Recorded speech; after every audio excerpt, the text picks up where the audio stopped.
You can talk all you want about we're prospecting for investors, but if you do not get the fundamentals correct, why would anybody come? It's like opening up a restaurant. Come on down to the steak ranch. And we get there and we see the seats are all wobbly, the tables have splinters, the food isn't that great, the waiters are rude, and we see that the current patrons are being treated like crap. Why would we eat there? On June 17th, 2022, one of the oldest garment manufacturers in Malawi, Crown Fashions Limited, said, "Bye-bye Malawi, we can't operate here anymore." The reasons they cited were challenges in getting forex, huge forex shortages, devaluation of the kwacha, which increased the cost of production, fuel price increases, power interruptions, and an increase in licensing fees. It was no longer feasible to operate in the country. August 8th, 2023, MultiChoice Africa announces that they're no longer going to be operating in Malawi. Why? An argument with the regulator MACRA over a hike in fees. The previous year, they had increased their subscription fees without consulting MACRA. MACRA says you can't do that. 10 million kwacha fine for the increase. The following year, in 2023, they want to increase their prices again. Again, MACRA blocks that. MultiChoice says there has been inflation each year. In June 2022, it was 27%. And with this increase in operating fees, they need to increase their prices. And with MACRA blocking that, they said this is no longer feasible. We might as well stop operating. So halting operations. February 2023, South African Airways, after a long hiatus, they had to restructure their company and all this, announces that they are resuming flights to Malawi, February 2023. November 2023, they announced they are no longer operating in Malawi. Reasons being forex shortages, devaluation, economic uncertainty. They can no longer operate there anymore because of country risk. Kenyan Airways won't let you pay for the flight from within Malawi. You have to use an external source to pay. Same thing goes with Ethiopian Airlines. Stansfield, the Mercedes dealership, closed a few years ago. People's Trading Center, whatever happened to that? No longer operating. What does all this say about operating a business within Malawi? Our leadership loves to wax lyrical about engaging potential foreign investors. We're going on a trip overseas and we're going to seek new investment for the country. We're going to look for potential investors abroad. But how do they treat the people who have already invested in the country? They seem to treat them with hostility. And I don't think it takes a rocket scientist to say this. No business wants to operate in a country where it is difficult to do business. But then you've got leaders running around talking about, hey, visit Malawi. How? We've only got not four anymore. We've only got 3 airlines operating in the country. 2 of them don't even accept payment from within the country. The way things are going, you're gonna have to fly to Mozambique, Tet, and then drive to Malawi in order to visit it. Who's gonna wanna do that? Who's gonna wanna visit the country by bus? That being said, what are the things that make it easy or difficult to do business in a country? We need to start with the fundamentals. Number 1, economic stability. Your country needs to have a stable economy, meaning that things are not changing price all the time, or it's difficult to get your money out of the country or get money into the country. So, economic stability, where does Malawi rank over there? Well, our inflation is currently at 27.8%. That's September 2023. And devaluation just happened, which was at 44%. So that immediately makes all imports 44% more expensive, just the devaluation alone. And then you have the inflation, meaning that prices are going up by close to 30% month on month. That is not the most economically stable place.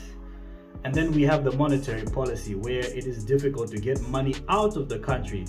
They've revised the limit that one can take out of the country down from $3,000 per person to $2,000 per person. So it's more difficult to get your money out of the country. If you're a foreign investor and you've brought money into the country, presumably you live outside the country or the rest of your investments are outside the country, but you can't get your money out.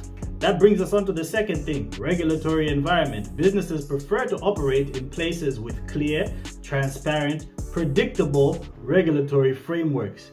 When there's too much bureaucracy, complicated regulations, inconsistent enforcement of those regulations, those are all things that turn businesses off. Let me give you an example of Malawi's excessive regulations and bureaucracy. To operate a forex bureau, for example, you need 2 licenses. One being the operating license from the Reserve Bank, and 2 being the business license from your city council. Most other countries, I'll give you the example of the UK, you only need to register your company and have a license from the regulatory body. There's no second business license that you need from the city that you're operating in. But in Malawi, we love duplication. The legal system and the rule of law. Nobody wants to invest where it's the wild, wild west, where anyone can just come into your place of business, hey, stick them up, give me your money, and then they can escape, no problem. Do we have the rule of law, and is there adequate law enforcement? You tell me. Also, if you have a legal dispute, is it likely that you will see justice, or can a judge be bribed? These are things for consideration, which leads to point number 5, corruption in a country. If there is a high level of corruption, it creates a challenging business environment. Because again, if you're trying to ensure fair competition, that everybody is having a fair shot at doing business, you can't have corruption. Because if you have officials perhaps taking bribes, maybe your competition gets a leg up on you on, let's say, building regulations. So they can get away with, cutting a few corners here and there, or they might get preferential treatment for a certain location.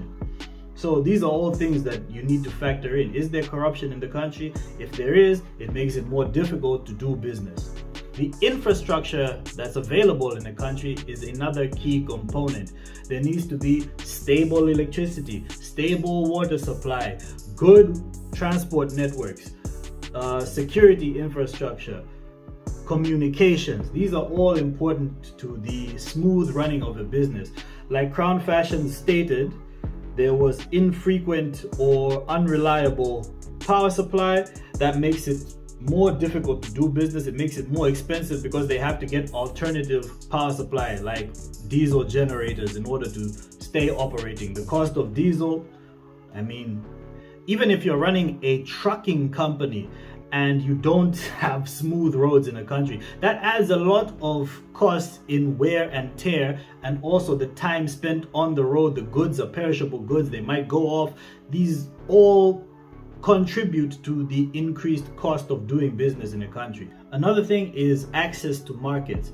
Businesses prefer to go to places where there is either a large market, large established market, or there is a growing market, preferably both. That would be the ideal situation, a large and growing market, because you need a growing base of customers and an open market if you're going to operate and be successful. If it's a place with either a dwindling market or a low income market, then you're gonna run into some trouble. Speaking of markets, you also need to look at the labor market. A place with a big, skilled, educated workforce is going to be much better for a business than one with an unskilled, less educated workforce. Because with a well-trained, well-educated workforce, labor force, you're gonna have more skilled employees.